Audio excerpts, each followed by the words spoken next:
नमस्कार।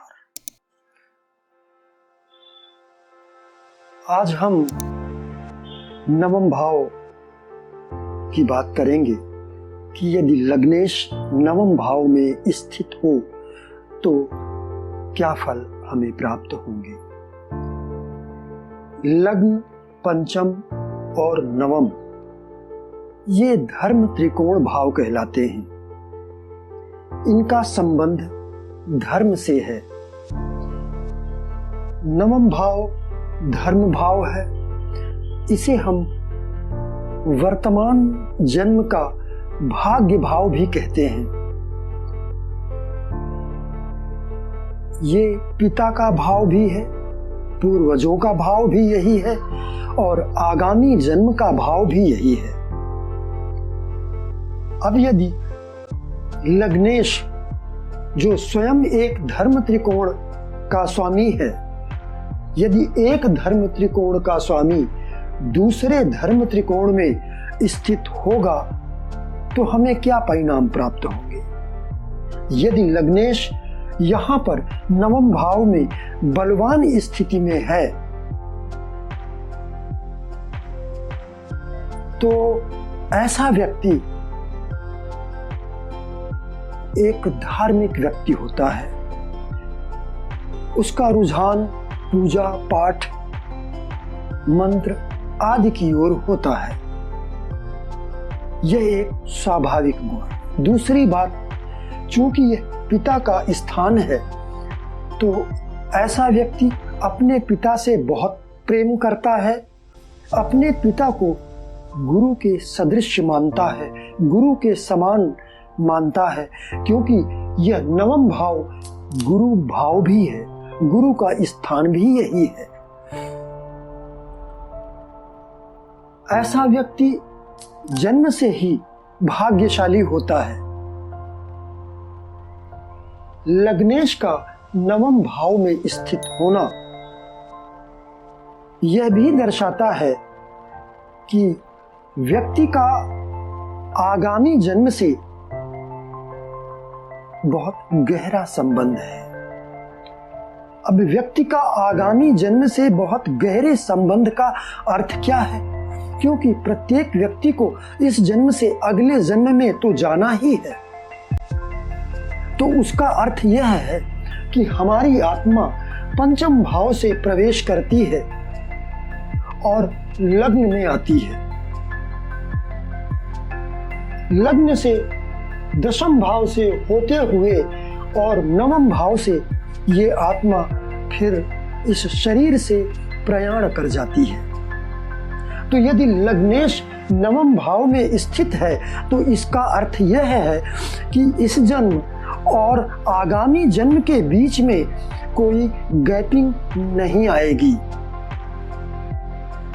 इस जन्म में व्यक्ति शरीर को त्यागेगा और तुरंत ही आगामी जन्म में प्रवेश कर जाएगा।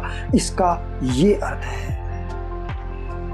बीच में जो जीवन श्रृंखला है वह जीवन श्रृंखला बीच में टूटेगी नहीं। इसका ये अर्थ है।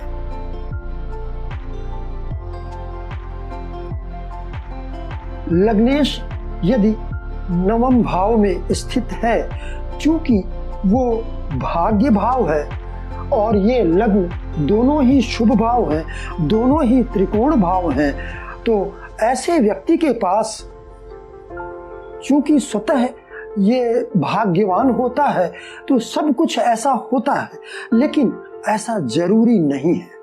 क्योंकि यदि अन्य योग अच्छे नहीं हैं तो जरूरी नहीं है कि ऐसा व्यक्ति बहुत पैसे वाला या बहुत संपन्न हो, लेकिन यह निश्चित है कि ऐसा व्यक्ति धार्मिक स्वभाव का होता है, पुण्य कर्म करने वाला होता है। और यदि इस लग्नेश के साथ यहाँ पर सूर्य स्थित हो, लग्नेश के साथ नवम भाव में सूर्य स्थित हो या गुरु स्थित हो, इन दो में से कोई भी एक ग्रह लग्नेश के साथ स्थित हो तो ऐसा व्यक्ति संत स्वरूप होता है। संत जैसा होता है या संत होता है। यह भी हो सकता है कि वह किसी नौ संप्रदाय का प्रारंभ करे। अब यहां पर यदि लग्नेश के साथ चंद्रमा स्थित है तो चूंकि ये नवम भाव दूर की यात्रा का भाव भी है, इस नवम भाव का संबंध विदेश से भी है। अतः यदि चंद्रमा नवम भाव में लग्नेश के साथ स्थित है तो ऐसा व्यक्ति विदेश जा सकता है। यदि लग्नेश के साथ यहां पर मंगल स्थित हो जाए तो फिर ऐसा व्यक्ति अपनी संपत्ति से, चल या अचल संपत्ति से ही अधिक आय करता है। चल अचल संपत्ति के द्वारा ही वो ज्यादा धनवान बनता है। इसके पास, ऐसे व्यक्ति के पास फिर सभी तरह के ऐश्वर्य और सुख उपलब्ध होते हैं। लग्नेश के साथ यदि नवम भाव में शनि स्थित हो जाए तो ऐसा व्यक्ति अपने जीवन के उत्तरार्ध में निश्चित रूप से संन्यास्त हो जाता है, वैरागी हो जाता है। अब संन्यास्त होने का या वैरागी होने का यह अर्थ कदापि नहीं है कि ऐसा व्यक्ति जंगल चला जाता है। वह अपने घर में ही रहकर वैरागी हो सकता है, सभी तरह के मोह माया से विरक्त हो जाता है।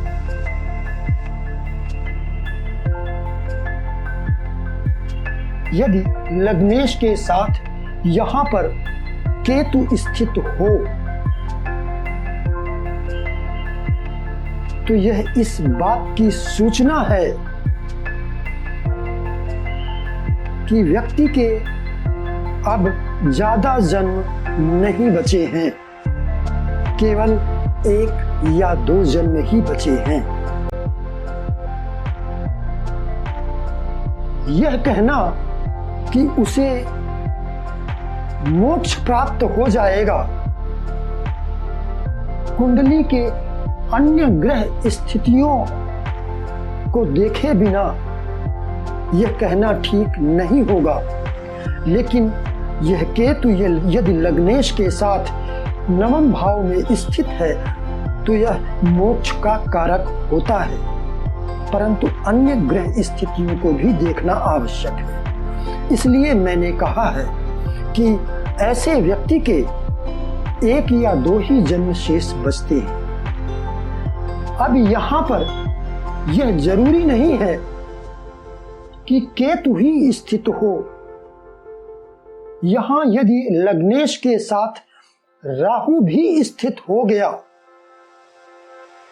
और किसी अन्य शुभ ग्रह की यहां पर दृष्टि पड़ गई, शुभ ग्रहों में 2 ही नैसर्गिक रूप से शुभ ग्रह हैं, पहले नंबर पर गुरु और दूसरे नंबर पर शुक्र।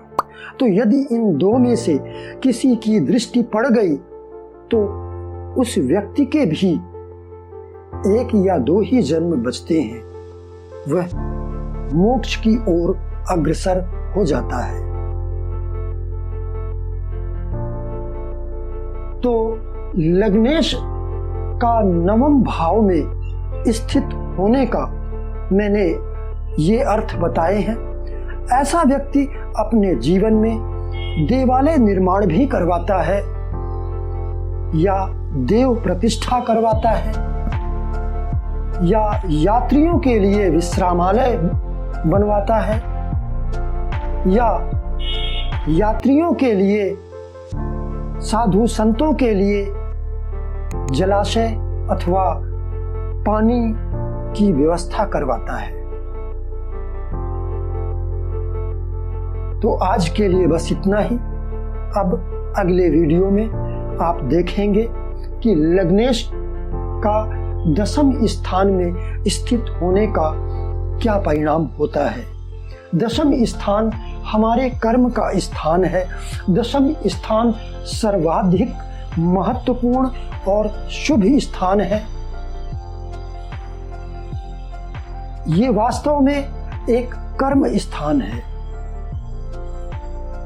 मूलतः यह कर्म स्थान है। आजीविका या व्यवसाय ये बाद की बातें हैं। प्रमुखतः तो यह कर्म स्थान ही है और शुभ कर्म स्थान है। फिर भले ही व्यक्ति अपने स्वभाव के अनुसार गलत कार्य करे। तो कल हम देखते हैं कि लग्नेश यदि 10वें स्थान में स्थित होता है तो हमें क्या परिणाम प्राप्त होंगे। तो आज के लिए बस इतना ही। मेरे चैनल को सब्सक्राइब करें ताकि आपको मेरे आने वाले सभी वीडियो समय पर उपलब्ध हो सके, और पसंद आए तो लाइक करें। नमस्कार।